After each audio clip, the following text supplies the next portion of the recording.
Taradin, taradin, taradin, yahima. This is Dr. James Adams, who is a pharmacology professor at USC. Although he is a white man, he also happens to be a Chumash healer. You know, it's a wonderful opportunity for me and a great challenge as well.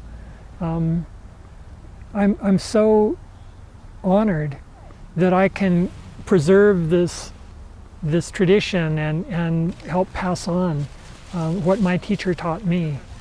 All healing comes from God, so everything must start with God. And whenever I heal a patient, I always pray. I always bless them with white sage and then start the healing process. For years, Adams was looking for a Native American healer to teach him traditional medicine.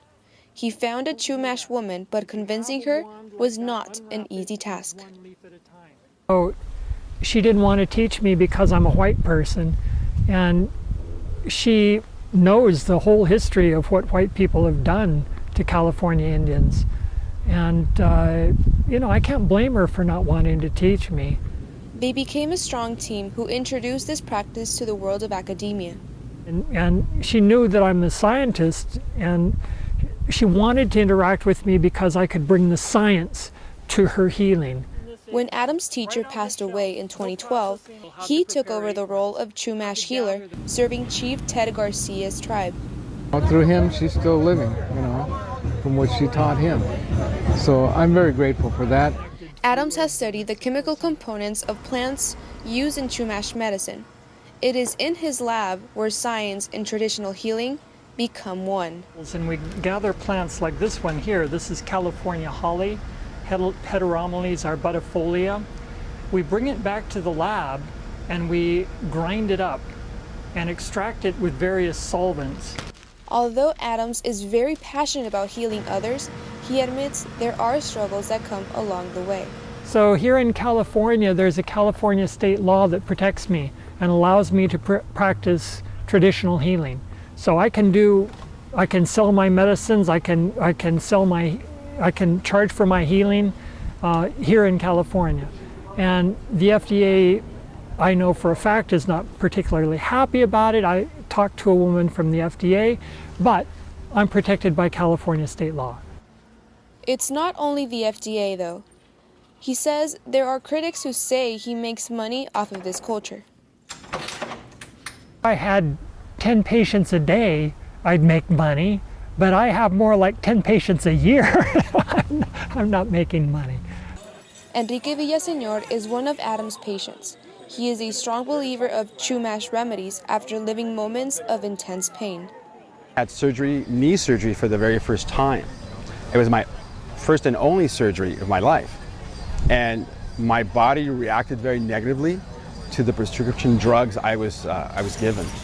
That's my first experience with California sage liniment. I applied it, and a few hours later, I just felt wonderful.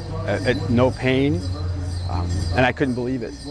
It is in events like Powwow where Adams gets to reconnect with the tribe and his patients.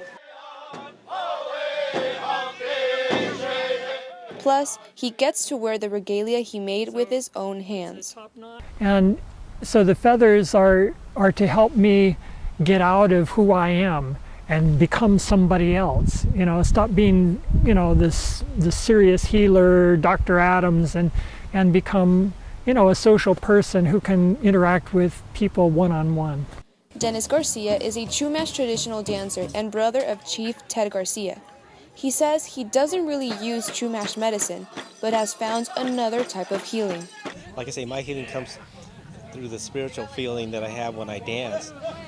The part that I feel in my mind when I'm dancing, many things come to me. My grandmother comes to me, my mom and dad come to me, and those are the people that encourage me to follow my culture and to do those things. Chief Garcia says he is praying for someone to take over the role of healer after Adams.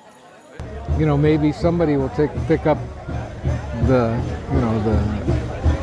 baton and learn and be his successor after he's gone.